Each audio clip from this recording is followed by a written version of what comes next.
Hello. If you're lucky enough to be owned by a dog, you're probably going to run into a problem at some point in your dog's life.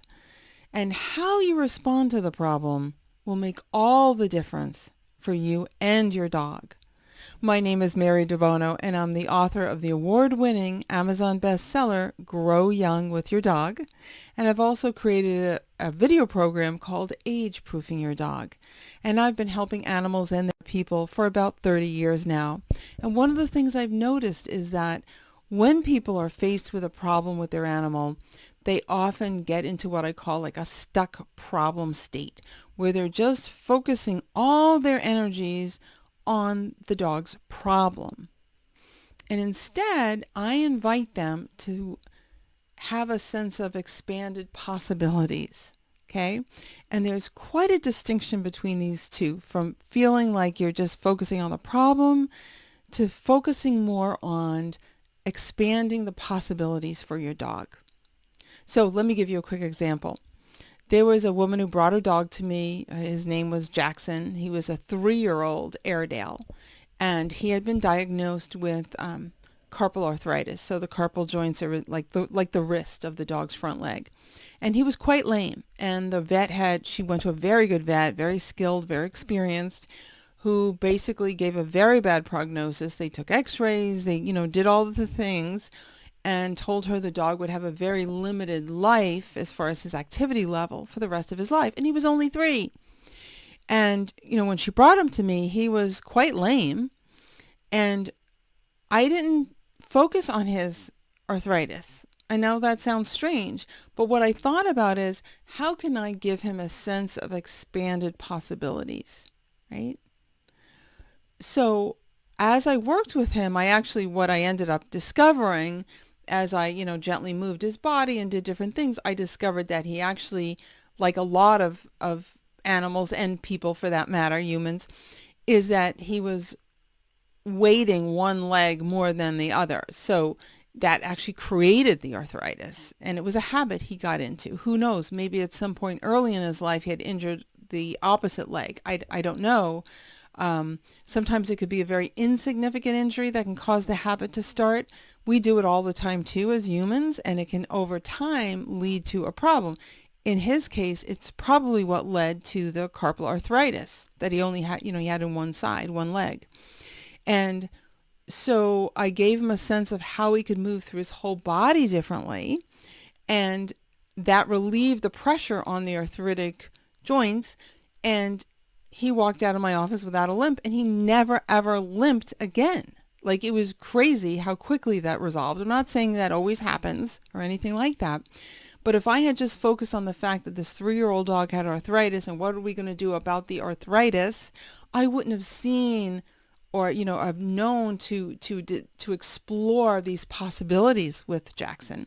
Okay, and I nicknamed him Action Jackson because he was so incredibly active. And I saw him periodically over the years because he'd have little like tweaks from muscles or something like that if he like really was crazy or something, but never anything with that leg. I mean, he was always fine after that. So again, we want to think in this more expanded way. So let me give you a quick hack on how you can change your mindset from thinking like the stuck problem state where you're really stressed and worried about the problem to feeling a sense of new possibilities. So think back to a time when you were super joyful with your dog. So it was just, there's probably many, many occasions that you felt that way, but, pick one and recreate it in your mind. And as you recreate it, don't recreate it like a movie that you're watching, like you're watching yourself. See it through your own eyes. So it's like you're there again with your dog. And if there's any smells associated with it, bring them in. If there's any tastes, if you were eating or something, bring that in.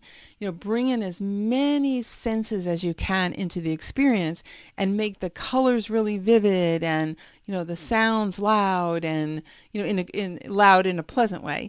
And just have it big and bright and like right there, you're right back in it. And what'll happen is that will actually infuse yourself with joy. Like, you will start to be more and more joyful as you relive that joyful time. And that will change your physiology. And we know how sensitive our dogs are to that. They know when we're stressed. They know when we're upset. They also know when we're feeling joyful. And by starting to manage your thoughts in this way, it gives you more of a sense of creativity. Like suddenly you'll think outside the box. You'll find some resources, maybe online, that can help support your dog. You'll start to just see things in a new way. You'll use this as an opportunity to learn more, to grow even closer to your dog, to, bring up that sense of resourcefulness to get you and your dog through whatever challenge you're facing at the moment. So it's really, really super important to start to manage your thoughts. We often go through our day totally on autopilot. We get into loops. Maybe we criticize ourselves. We worry. We stress. We criticize our neighbor, and a lot of times we don't even know we're doing it. It's such a loop, and our brains get so habituated to it that the neural connections are really strong. And that's not helpful in those situations. But we can change that. Again, this is the idea of expanded possibilities. We can say, let's not do that anymore. Let's start taking back control of our thoughts, thinking more joyful ones, making them big, bright, and really prominent in our selves and in our cells, if you will, because it infuses in your whole body. And then your brain will start to get rewired and will start looking for joy. It'll start looking for fun things. So it's amazing how much this will change your life, and especially your dog's life. Okay. And again, you'll start to get a sense of what else can I do to support my dog and myself through this time. Okay. So that's your quick tip for today. Thank you so much for being here. I so appreciate it. And if this helps you at all, let me know how you used it. You can email me directly at mary@marydebono.com. I'd love to hear from you. And feel free to share this video. That'd be awesome. Thank you. And I look forward to seeing you at the next one. Bye for now.